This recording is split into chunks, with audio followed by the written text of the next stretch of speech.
It was one of those rare Saturdays when everything in the neighborhood felt alive. Sunshine spilling across trimmed lawns, the smell of grilled burgers drifting through the air, and the sounds of laughter echoing down suburban streets. The Alvarez family had spent the entire week preparing for their daughter Lily's 7th birthday party. Colorful balloons fluttered along the white picket fence. A bounce house stood proudly in the backyard, already squealing with the sound of kids jumping inside. Tables lined with bright paper plates, cupcakes, and a mountain of wrapped gifts glistened under the midday light. The air was filled with the kind of joy that only a child's birthday could bring. Neighbors passed by and waved. Some even stopped to wish Lily well. The Alvarezes had lived in Maple Crest Estates for 4 years now, and while they weren't the loudest family on the block, they were known for being friendly, helpful, and always respectful of the rules. But not everyone saw it that way. Just 3 houses down, behind spotless blinds and lace curtains, a woman named Karen Whitfield stood glaring out her window. The sight of children laughing, music playing, and people enjoying themselves on her street made her jaw tighten. Karen prided herself on maintaining peace and standards in the neighborhood, or at least her version of it. She considered herself the unspoken enforcer of community order. Loud music? Unacceptable. Cars parked slightly over the line? A personal offense. Kids' toys left in the yard? A sign of declining values, she often muttered to herself. To Karen, the Alvarez's backyard party wasn't a celebration. It was an invasion. By noon, the sound of pop music drifted faintly from the speakers in the backyard, mixed with the high-pitched joy of children's laughter. To most, it was harmless. To Karen, it was chaos. She paced her living room, muttering about noise ordinances and disrespectful neighbors. The music wasn't even loud enough to reach her porch clearly, but the idea that someone could host a party without her approval gnawed at her. As the afternoon rolled on, more guests arrived, parents chatting near the grill, kids shrieking with delight as they ran through sprinklers. Laughter filled the air. Even a few other neighbors joined in briefly, stopping by for cupcakes. But inside her home, Karen's agitation grew. She watched every detail from her window: how many cars parked near her curb, how the children occasionally screamed with joy, how the parents laughed a bit too loudly for her taste. Finally, she snapped. She stormed into her kitchen, grabbed her phone, and began recording through her window. Footage of children playing, parents laughing, balloons swaying in the wind. She narrated to herself, whispering about disturbing the peace and illegal gatherings. Then she made the call. Her tone was calm, self-assured, and full of authority. She told the dispatcher that a large, out-of-control party was taking place at her neighbor's house, that there was unbearable noise, and that people appeared intoxicated. She exaggerated every detail, painting a picture of disorder that was far from reality. When she hung up, she smiled to herself. She pictured flashing lights, officers walking through the yard, the embarrassed faces of her neighbors apologizing for their behavior. In her mind, she was restoring order to her street. Meanwhile, in the Alvarez backyard, the party continued blissfully unaware. Lily laughed as she tried to blow out her candles, her parents cheering her on. A moment of pure family joy, one that would soon be shattered. About 20 minutes later, the sound of distant sirens reached the neighborhood. The music continued for a moment longer until the flashing red and blue lights reflected off the windows. Conversations quieted and heads turned. 2 police cars pulled up slowly in front of the Alvarez home. Parents exchanged uneasy glances, while children pressed their faces against the fence to watch. The officers stepped out, calm, professional, assessing. They didn't look rushed or alarmed. It was obvious they weren't responding to a violent situation, but rather to a complaint that needed to be checked out. Mr. Alvarez approached them politely, wiping his hands on a napkin, confusion written across his face. The officers spoke briefly, their tone neutral. They could hear the music, cheerful, not loud. They could see the kids, happy, safe, well-behaved. It was clear within seconds that this wasn't a problem. Karen watched from her window, expecting chaos, expecting justice. Instead, she saw the officers laughing, talking casually with the parents, and smiling at the birthday girl. She could see one of them even accept a slice of cake. Her satisfaction began to crumble. This wasn't what she wanted. She wanted them to shut the party down, to make her point, to remind the neighborhood that her standard mattered. But it wasn't happening. In her frustration, she decided to take things one step further. She grabbed her phone again, stormed outside, and began recording the scene from her driveway, loudly complaining that laws were being broken and that the police weren't doing their job. The officers glanced in her direction, exchanging knowing looks. The parents noticed too, and for the first time, the laughter at the party fell into silence. What had been a beautiful afternoon now felt tense, like the calm before a storm. Because what Karen didn't know was that one of the officers' body cameras was recording everything. Her approach, her tone, her accusations. And what it captured that day would soon expose her for something far worse than a nosy neighbor. That moment, though no one realized it yet, would be the turning point, the spark that turned a neighborhood complaint into a viral sensation. And as the camera blinked red on the officer's vest, silently documenting every second, the seeds of Karen's downfall were being sown. The summer sun was beginning its slow descent, painting the houses of Maple Crest Estates in warm gold and deep shadows. The once joyful atmosphere of the Alvarez family's backyard now felt strained, uncertain. Parents stood quietly by the fence, whispering among themselves, and children stopped their games to peek curiously at the police cars parked on the curb. The two officers, calm and polite, had reassured the family that they were only responding to a noise complaint. The Alvarezes, visibly embarrassed yet respectful, offered to lower the music volume. It was clear they wanted no trouble. But just as peace seemed restored, the real disturbance was stepping onto the scene. Karen Whitfield, clutching her phone tightly, marched toward the officers, her face burning with indignation. From the moment she left her house, her phone's camera was rolling. She narrated her every step as if performing for an audience that didn't exist, at least, not yet. Her words were sharp, laced with superiority, and her tone carried the conviction of someone who believed she was always right. She accused the officers of ignoring clear violations and claimed the neighborhood was being overrun by rule breakers. The officers tried to remain professional, their expressions neutral but clearly strained. They explained that the event was peaceful, that there were no laws being broken, and that the music was within acceptable limits. But Karen refused to accept that. Her voice grew louder, her words harsher. She gestured toward the family's yard with wild motions, insisting that the police do their job. Her frustration spilled into anger, then into something darker, a desperate need to assert control over a situation that was never hers to control in the first place. From the Alvarez yard, parents exchanged uneasy looks. They didn't want to escalate the situation, but everyone could feel the tension growing heavier by the second. Even the children could sense it, huddling closer to their parents as they watched the woman shouting at uniformed officers. Inside one of the police cars, a dash camera recorded everything. The flashing lights, the calm officers, and the furious neighbor pacing in front of them like a prosecutor in court. The lead officer, sensing that the situation could spiral, gently reminded Karen to step back and lower her voice. But instead of calming her, his words seemed to ignite her fury. She accused him of favoritism and failing to uphold community standards. Her words dripped with entitlement. When the officer asked for her full name for the record, a routine part of their report, she hesitated for a moment, then refused. She claimed she didn't need to give her information, that she was a concerned citizen. The officer remained patient, but Karen's defiance crossed a line. The situation, which had started as a petty noise complaint, was now verging on obstruction. The partygoers stood frozen, unsure what to do. Mrs. Alvarez clutched her daughter protectively, while her husband stood at a distance, trying to remain calm. Then, just as the tension reached its peak, one of the officers received a message through his radio earpiece. The dispatcher confirmed that the 911 call, the one Karen had made, was being reviewed, and that her statements on the call were being compared to what the officers had observed. It didn't match.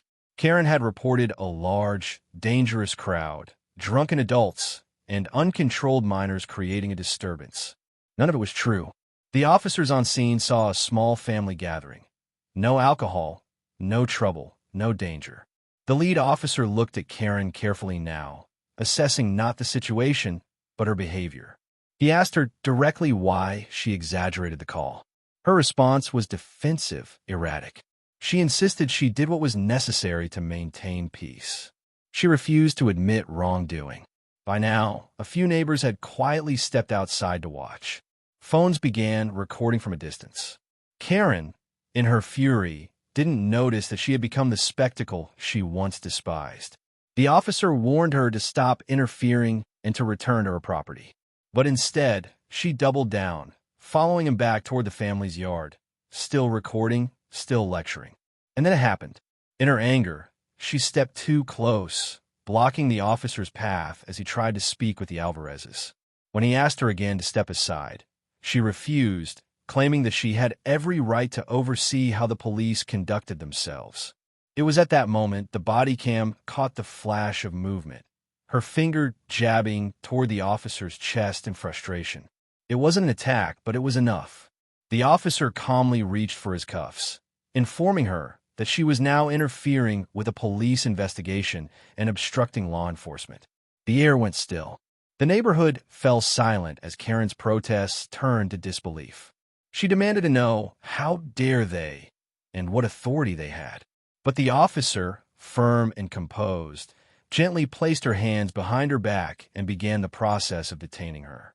Gasps rippled through the crowd. The children stared wide-eyed as their parents shielded them.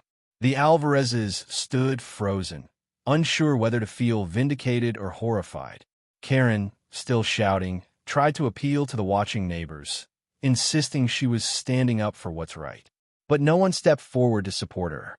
Instead, phones kept recording. Every moment, from her exaggerated gestures to her arrest, was being captured on multiple cameras. One of those phones belonged to a local teen who would later upload the video to social media with the title, "Karen Gets Arrested at Kid's Birthday Party." But that was still hours away. For now, the police car door shut with a soft thud, and Karen sat inside, her phone confiscated, her eyes blazing with a mixture of shock and humiliation. The flashing lights reflected across her driveway, painting the scene in red and blue streaks. The officer spoke quietly with the Alvarezes, assuring them that they had done nothing wrong. The family nodded, grateful but shaken. The music, once full of laughter, was silent now. The bounce house deflated slightly, as if mirroring the mood. As a patrol car pulled away, the neighborhood watched in stunned silence. No one said a word. But beneath that quiet, something powerful was brewing. The first whispers of story that would spread far beyond their small community. Because by the next morning, the footage from that day, the 911 call, the body cam recording, and the bystanders' videos would start to circulate. And soon, the woman who called the cops on a child's birthday party would find herself at the center of a nationwide conversation she never intended to start. The next morning dawned quiet and unremarkable in Maple Crest Estates. Birds chirped lazily, sprinklers hissed across manicured lawns, and the faint hum of early commuters filled the air. But inside one particular two-story house, Karen Whitfield's home, that peace was about to shatter. Her phone was buzzing nonstop. Messages, missed calls, notifications, hundreds of them. She had spent the night in holding after being processed for obstructing a police officer, then released on bail with a court date pending. She told herself she'd explain everything and clear her name once she got home. But as she scrolled through her notifications, that illusion began to crumble. The first video appeared on a neighborhood social media page.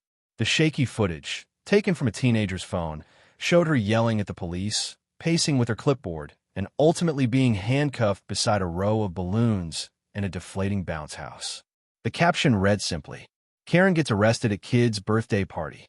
At first, it was just local gossip, a few dozen shares, a handful of sarcastic comments. But within hours, it spread like wildfire. Someone uploaded the clip to a larger platform. Then a news outlet picked it up. Then another. By noon, it had over 1 million views.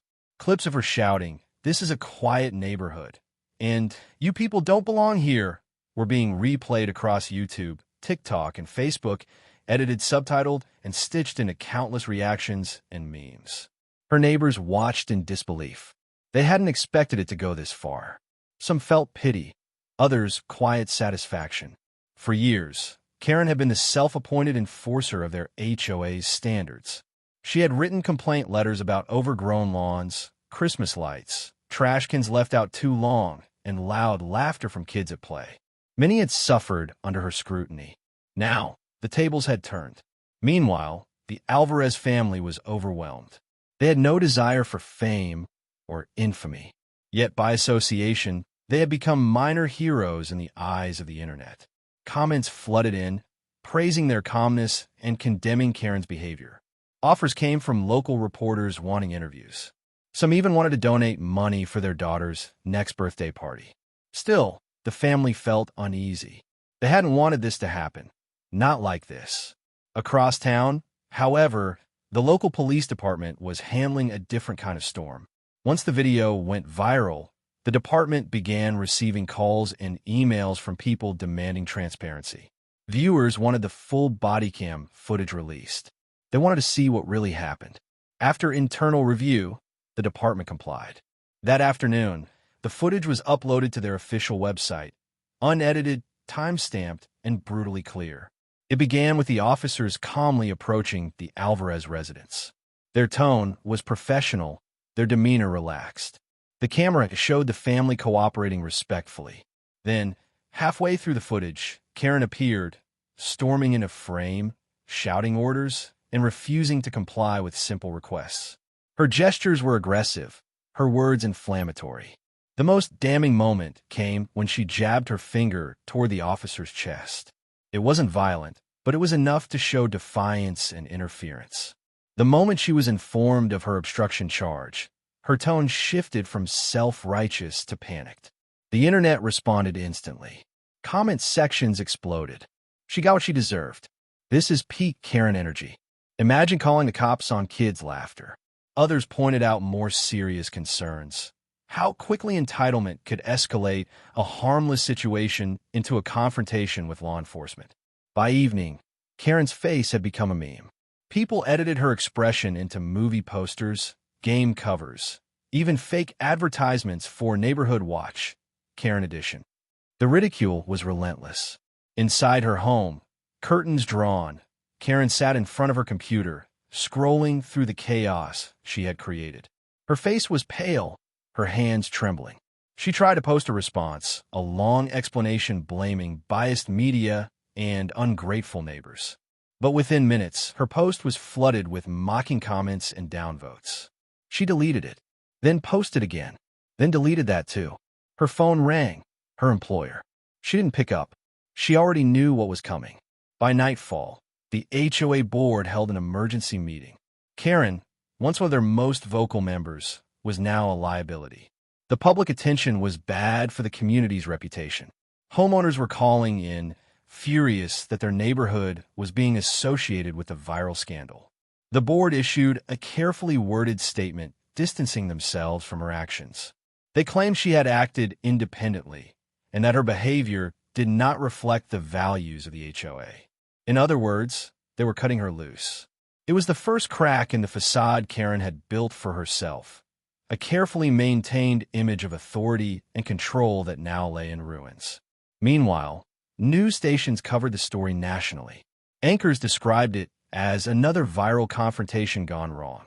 Legal analysts discussed how false police reports could carry consequences. Former neighbors of Karen's from other towns even came forward, sharing eerily similar experiences. She had moved communities several times over the years, always leaving behind whispers of conflict and control. Now, the whispers had become a roar. For the Alvarez family, the following days were surreal. Their quiet suburban life had become an internet sensation. Reporters came knocking, wanting exclusive interviews. Some strangers mailed gifts and letters of support. Their daughter's birthday had gone from a simple family celebration to an event recognized by millions. But amidst the laughter and sympathy, Mr. Alvarez couldn't shake a sense of irony. Karen had called the police to maintain order. Instead, she had exposed the very chaos she had created. By the end of the week, Karen's world had crumbled. Her social media accounts were locked, her job suspended pending review, and her reputation reduced to a digital punchline.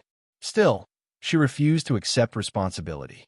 In her mind, she was the victim of misunderstanding, of cancel culture, of neighbors who didn't respect the rules. But outside her closed curtains, the world had moved on. The neighborhood's laughter returned, cautious but genuine. The Alvarezes hosted another small get-together, quieter this time, and the sound of children's joy once again drifted over the fences. Yet beneath that renewed peace lingered the memory of flashing lights, raised voices, and one woman's downfall. A reminder of how quickly control could become chaos, and how a single act of spite could spiral into a global spectacle. And still, there was more to come. Because just as Karen thought the worst was behind her, another surprise was waiting. One that would make her viral humiliation seem tame in comparison. Days turned into a tense, suffocating week for Karen Whitfield. The buzz surrounding her arrest hadn't faded. If anything, it had grown louder. Every morning, new videos appeared dissecting her behavior frame by frame. Legal experts analyzed the body cam footage on YouTube channels. Morning talk shows debated entitlement in suburban America, and news articles labeled her the latest viral Karen. Inside her home, curtains drawn tight, Karen avoided even stepping outside. The once proud neighborhood enforcer had become a recluse. Her lawn, once meticulously trimmed, began to wither from neglect. The same HOA rules she once wielded like a sword were now being used against her. She received multiple warnings about unsightly neglect, trash bin violations, and property appearance concerns. The irony was almost poetic, though Karen herself could not see it. She still believed she was the victim of a vast misunderstanding. To her, this was an overreaction, a society too sensitive to a woman simply trying to enforce the rules. But denial could only hold back reality for so long. Because one morning, a letter arrived that shattered the last remnants of her composure. It was a notice from the local court. She was being formally charged with filing a false police report and obstructing a peace officer. Both misdemeanors, but serious enough to carry heavy fines and potential community service. Worse still, the HOA had called an emergency meeting to determine whether her actions had violated the association's code of conduct. Though the HOA was not a legal body, they had the power to fine, suspend privileges, and even place liens against homeowners for misconduct that damaged the community's reputation. Karen's face had become the symbol of everything they didn't want associated with Maple Crest Estates. When she arrived at the HOA hearing, she was visibly nervous. The once confident woman who used to dominate every board discussion now sat in silence, her hands trembling slightly. Her fellow board members avoided eye contact. Some looked embarrassed, others quietly satisfied that her reign of micromanagement was ending. The president of the HOA, a man she'd often spoken over in meetings, calmly read the decision aloud. The board had voted unanimously to remove her from all committee positions. She was fined for violating the HOA's harassment clause, as her behavior had caused undue distress and negative public attention to the community. For the first time in years, Karen had no power, no authority, and no audience. She drove home in silence, the echo of her own humiliation louder than any neighborhood party ever had been. Meanwhile, across town, the Alvarez family received a visit from the same officer who had been at the birthday party. He explained that the department was required to gather statements for the court case, but he also wanted to assure them that justice was being handled appropriately. The officer's demeanor was sympathetic. He told them that Karen's exaggerated 911 call had wasted emergency resources and could have led to unnecessary escalation. The police department wanted to use the case as a teaching moment, a reminder of how false reports damage trust between communities and law enforcement. The Alvarezes cooperated fully. They didn't want vengeance. They wanted closure. A few days later, Karen appeared in court. The once carefully curated image she had maintained, pristine hair, expensive clothes, an aura of superiority, was gone. She looked smaller somehow, worn down by the weight of public judgment. Cameras waited outside the courthouse doors, journalists eager for a headline. Her lawyer spoke on her behalf, describing her as a woman who made a poor decision under emotional stress.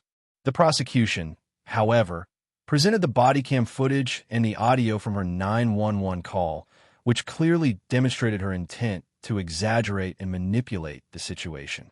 The judge was stern but measured. He ordered her to pay fines, perform community service, and attend a conflict resolution course. He also warned that any future harassment of neighbors or misuse of emergency services would result in harsher penalties.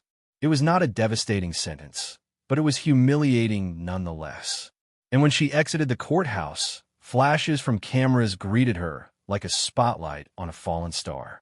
Microphones were shoved toward her as reporters asked for a comment. But she said nothing.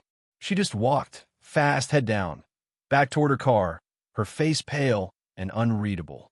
In the days that followed, her life unraveled further.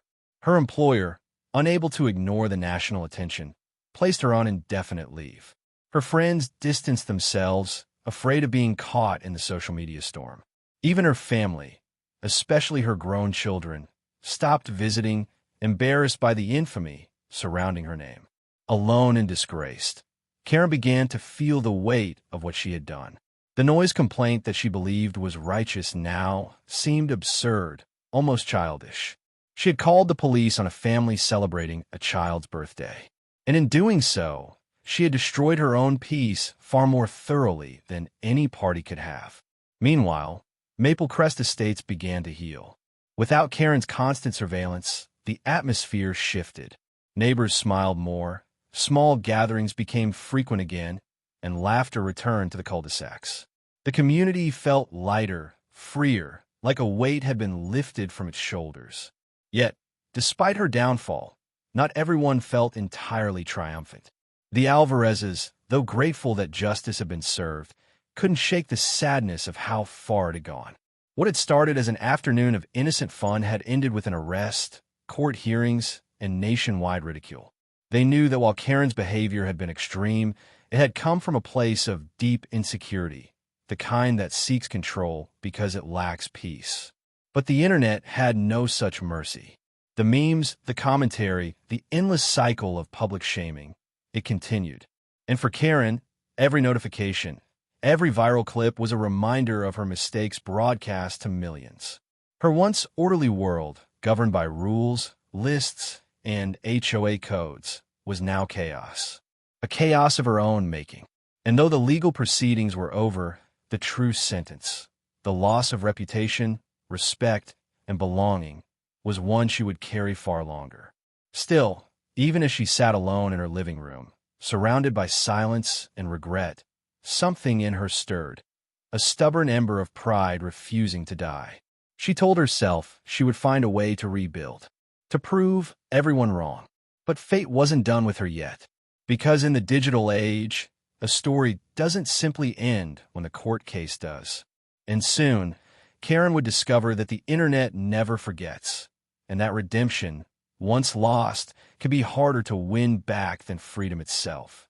Weeks had passed since the court hearing, but for Karen Whitfield, time no longer felt linear. Every day blurred into the next, a quiet repetition of the same small motions. Wake up late, avoid the news, scroll through her phone despite promising herself not to, and fall asleep to the dim glow of a screen she both hated and couldn't look away from. Her name had become a symbol online: Pool Party Karen, the birthday cop caller, or simply Karen from Maple Crest. She tried searching for herself one night, hoping maybe the internet had moved on. But the results told a different story. There were reaction videos, podcasts, memes, parodies, and even animated reenactments of her confrontation with the police. Some had millions of views. Each thumbnail featured her face mid-yell, frozen in a moment of rage she wished she could erase. And she couldn't escape it. Whenever she ventured out, to the grocery store, the pharmacy, even just to pick up her mail, she could feel the stares. Sometimes people whispered. Sometimes they took pictures. A few even laughed openly, calling her the party cop lady. The humiliation wasn't just local anymore. It was everywhere. Meanwhile, inside Maple Crest Estates, life had returned to normal, or something close to it. The Alvarez family continued to live peacefully, their daughter's story now a favorite neighborhood memory, told with laughter and disbelief. The HOA operated quietly under new leadership, and most neighbors avoided mentioning the scandal that had made their small community famous. But Karen couldn't move on. She spent hours on social media, reading comments under every video, each one cutting deeper than the last. People called her every name imaginable, entitled, racist, toxic, delusional. They analyzed her body language, her tone, her clothes, her expression. Some even tracked down old posts she had made on community pages, adding fuel to the fire. It was as if the world had decided she was no longer a person, but a cautionary tale, a lesson to others about what not to become. Her world shrank. Friends stopped calling. The HOA revoked her pool access and community privileges. Her employer's indefinite leave quietly became a termination. And her children, the ones she used to brag about in every conversation, had stopped answering her calls. They had begged her, months earlier, to stay off social media, to let the story die down. But she hadn't listened. Now, they wanted nothing to do with the woman who had turned herself into an internet villain. And yet, somewhere inside her, pride still smoldered. She told herself she'd been unfairly treated, that people didn't understand her intentions. She convinced herself she could explain it all if she just found the right words. So one night, sitting alone with a half-empty glass of wine and her laptop open, she recorded a video. Her eyes were tired but defiant. The lighting was harsh. She spoke softly at first, trying to sound sincere, explaining how she had only wanted to protect the neighborhood's peace and safety. But as the minutes went on, her tone shifted. She grew defensive, indignant, angry again. She blamed the media, the police, and the Alvarezes for twisting the story. By the end, she was shouting. The video was meant to clear her name. Instead, it did the opposite. When she uploaded it, it spread faster than the original footage. Viewers dissected every second, mocking her excuses, her tone, her refusal to take responsibility. Reaction channels called it the worst apology of the year. Others compared her to infamous internet figures who had tried and failed to redeem themselves. The flood of comments was immediate and merciless. Some told her to just stop talking. Others mocked her crying near the end of the video. A few even dug up public records, spreading them across forums and gossip pages. Within hours, she deleted the video. But it was too late. Copies had already been downloaded, mirrored, and archived across dozens of sites. The internet never forgets. That night, she sat in darkness, the faint glow of her phone illuminating her face. She scrolled endlessly, reading strangers debating her worth as a human being, her past, her family, her every flaw. For the first time, the rage inside her gave way to something else, despair. She realized she had lost control long ago. Her attempt to control her neighborhood, her need to impose order, her desire to protect standards, all of it had come from fear. Fear of being unseen. Fear of losing relevance. Fear that the world was changing and she couldn't change with it. And now, the same tools she once used to control others, rules, authority, exposure, had turned against her. She was exposed. In the following days, she stayed offline completely. Her phone remained off, her blinds closed. Neighbors noticed her absence, though no one reached out. Some pitied her. Others preferred the peace her silence brought. But online, her story lived on. The hashtags continued. The compilations multiplied. New viewers discovered the saga daily, treating it like entertainment, unaware or perhaps unconcerned that the person in the videos was still living with the consequences. Even a local news station ran a follow-up story titled, "The Fallout of Viral Outrage. Where is the Maple Crest Karen now?" It included brief footage of her house, once pristine, now unkempt, her garden overgrown. The irony wasn't lost on the viewers who remembered how fiercely she had once policed her neighbors' lawns. For Karen, It was the final humiliation. The image of her crumbling yard became symbolic, a visual metaphor of the life she had built collapsing in slow motion. She considered moving away, starting fresh somewhere no one knew her name. But in the digital age, anonymity was a myth. One Google search would always bring the past rushing back. And so she stayed, haunted by the echoes of a moment she couldn't undo. The same street where she once strutted with authority now felt foreign, almost hostile. The same neighbors she once scolded now avoided her gaze. The same sense of control she once clung to was gone, replaced by the cold realization that she had become the very chaos she once feared. Yet somewhere deep down, she still believed this wasn't the end, that she could find redemption, if not from the world, then from herself. But redemption, like reputation, takes time. And Karen Whitfield was running out of both. Months passed since Karen Whitfield's world imploded. The chaos that had once surrounded her life had quieted, but only on the surface. Beneath that silence lingered the wreckage of her reputation, the bruises of humiliation, and the fragile hope that maybe, somehow, she could start again. Maple Crest Estates had moved on. The HOA had restructured.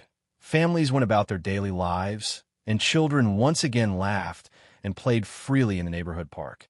The Alvarezes, the family whose birthday party had triggered Karen's infamous downfall, became something of local heroes. Their story had turned into a symbol of standing up against entitlement and hypocrisy. But for Karen, time had become heavy, slow, and relentless. Her once perfectly maintained home stood as a monument to isolation. Paint peeled from the shutters, weeds crept through the cracks in the walkway, and the once pristine garden she had obsessed over was now overgrown and lifeless. Each morning, she'd open her blinds halfway, only to quickly close them again when she saw neighbors passing by. Their glances, some curious, some judgmental, others pitying, reminded her of what she'd lost: her image, her pride, and her place in the community. Yet somewhere within that quiet decay, something began to shift. One afternoon, while taking out the trash, she noticed a small paper taped to her mailbox. It was a flyer for a community cleanup and fundraiser, hosted by the same family she'd once alienated, including the Alvarezes. The event aimed to raise money for local veterans and community programs. For the first time in months, she paused and read the details. Veterans. The word hit her differently. Her father had been one, a quiet, disciplined man who taught her the value of respect and humility. She thought of him then, of how disappointed he'd be if he saw what she had become. Not a protector of community values, but a cautionary tale of pride gone too far. That night, she couldn't sleep. The thought of the event haunted her, not out of anger, but out of guilt. She realized she hadn't just embarrassed herself. She betrayed the ideal she claimed to stand for. The following morning, she made a decision. It wasn't grand or dramatic. It started with a broom. For hours, she swept her driveway, trimmed her hedges, and pulled weeds until her hands blistered. It was the first time she'd done yard work herself in years. As she worked, a few neighbors walked by, watching quietly. Some whispered, some ignored her, but one woman, a mother she'd once scolded for leaving toys on the lawn, gave her a small, cautious nod. It was the first human acknowledgement she'd received in months. Encouraged, Karen kept working. The next day, she attended the community fundraiser, not as a volunteer, not as an organizer, but as a participant. She wore a simple blue sweater and kept her hair tied back. She avoided eye contact at first, clutching a small donation envelope in her hand. When she arrived, conversation slowed. Heads turned. Even from across the park, she could feel the tension ripple through the crowd. The Alvarezes were there, surrounded by neighbors. For a brief moment, Karen considered turning around. But before she could, a voice called out, gentle, hesitant. It was Maria Alvarez. Karen froze, then turned slowly. Maria's expression wasn't hostile, just tired, cautious, and curious. She approached Karen, wiping her hands on her jeans from setting up tables. Karen didn't speak. Instead, she extended the envelope toward her, a small donation, and a brief handwritten note inside. For the community I failed to protect. I'm sorry. Maria hesitated, then accepted it. She didn't smile, but she didn't turn away either. That small act, that lack of rejection, was enough. For the rest of the day, Karen quietly helped where she could. She picked up trash, handed out water bottles, and stayed out of the spotlight. No one cheered her return, but no one drove her away. For the first time since everything fell apart, she felt like part of the neighborhood again. Not its ruler, not its victim, but simply one of its residents. Over the next few weeks, she began to rebuild her life piece by piece. She started therapy, deleted her old social media accounts, and learned to sit with the silence that used to terrify her. She spent more time outdoors, tending her garden not for show, but for peace. And slowly, the whispers faded. The neighbors still remembered what she had done, how she'd weaponized authority, how her pride had sparked chaos, but memory softened over time. New families moved in, unaware of the full story, and those who had lived through it grew tired of retelling it. Life, as it always does, moved forward. Months later, Karen received a letter in the mail, a simple note from the local community center. They were organizing a talk about online accountability and redemption stories, and someone had suggested inviting her to share her experience. At first, she almost threw it away. The thought of standing before people and reliving her mistakes made her stomach twist. But then she remembered how her story had spiraled online, how thousands had mocked her, but none had seen the quiet aftermath. Maybe it was time to show that the story didn't end in shame, that there was something beyond it. And so, one evening, she stood at the front of a small community room. Only about 30 people were there, but to her, it felt like the entire world. She spoke softly at first, describing the day of the birthday party, the rage that clouded her judgment, the humiliation that followed, and the slow path toward accepting her own flaws. She didn't make excuses this time. She didn't shift blame. She just told the truth. When she finished, the room was quiet. Then, slowly, people began to clap, not out of celebration, but out of recognition of the rare courage it took to face one's own downfall. That night, as she walked home under the soft glow of the streetlights, she felt something she hadn't felt in a long time. Not pride, not validation, but peace. She knew she could never fully erase what happened. The videos would always exist. The internet would never forget. But maybe, just maybe, she could prove that a person was more than their worst moment. Back home, she stood on her porch, looking out over Maple Crest Estates. The same neighborhood that once judged her now simply existed around her. Ordinary, imperfect, alive. For the first time in years, Karen smiled. And as a faint summer breeze rustled through her newly revived garden, she whispered to herself a simple truth she had taken too long to learn. Control doesn't bring peace. Understanding does. She turned off her porch light, went inside, and closed the door, not in fear, but in quiet acceptance. The story that had begun with anger and humiliation finally ended not with revenge or ruin, but with reflection. Karen Whitfield, the woman once known as the Maple Crest Karen, had finally found redemption.